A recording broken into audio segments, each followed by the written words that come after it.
આજે ખેડૂત નેતા રાજુભાઈ કરપડાનું મને વોટ્સઅપ પર રાજીનામું મળ્યું છે.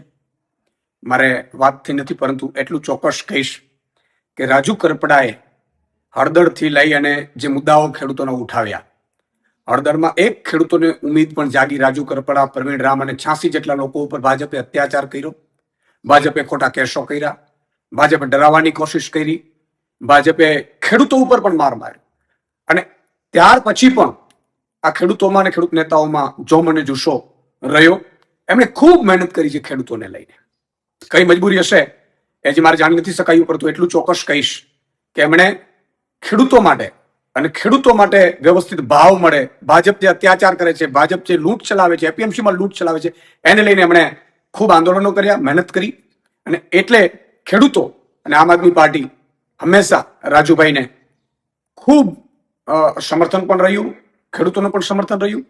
અને આમ આદમી પાર્ટીએ પણ તમે જોયું હશે કે હળદર કાંડ પછી ભગવત માનજી અને અરવિંદ કેજરીવાલ સાહેબ સુદામડામાં સભા કરી. ખેડૂતો લગભગ 50,000થી વધુ ખેડૂતો એકઠા થયા. ભાજપ એટલું ડરી ગયું હળદર કાંડ પછી, અને સુદામડામાં સભા થઈ એટલે 10,000 કરોડનું પેકેજ આમ આદમી પાર્ટીના લડવૈયા યોદ્ધાઓના કારણે મળ્યું. પ્રવીણ રામ હોય, રમેશ મેરો, તમામ લોકો. અને એનાથી પણ આગળ જતા આમ આદમી પાર્ટીએ તમામ જિલ્લાઓ, મતલબ ઝોનમાં 7 થી 9 ઝોન અમે લગભગ કિસાન મહાપંચાયતો કરી, જેમાં પણ ખેડૂતો ખૂબ ઉપસ્થિત રહ્યા, ખેડૂતોએ ખૂબ સમર્થન કર્યું.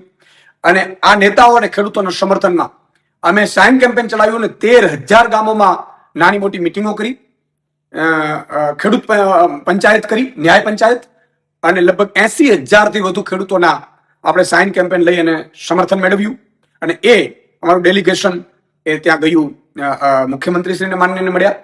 પણ એટલું ચોક્કસ કહેશું કે ખેડૂતોને આમ આદમી પાર્ટીને એના લીડરો ઉપર ખૂબ ઉમ્મીદ છે. અમે ખૂબ સંઘર્ષમાંથી ઉભા થયેલા છીએ. ભાજપ હંમેશા કોશિશ એવી કરતી હોય છે કે લીડરો તૂટી જાય, લીડરોને સામ દામ દંડ ભેદ કરીને હેરાન કરવાની કોશિશ કરવામાં આવે. રાજુભાઈ સાથે સુધી મને હજી ખબર નથી, મારી વાત નથી થઈ. એટલે હમણાં 2 દિવસ પહેલા જ મારા ઘરે કાર્યક્રમમાં આવ્યા હતા.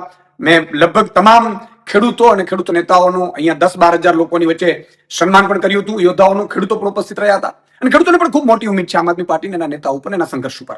એટલે કોઈ મજબૂરી ખબર નથી, પરંતુ ભાજપ હંમેશા કોશિશ આવું કરતું રહ્યું છે. તમે જો આ પહેલા પણ કેટલાય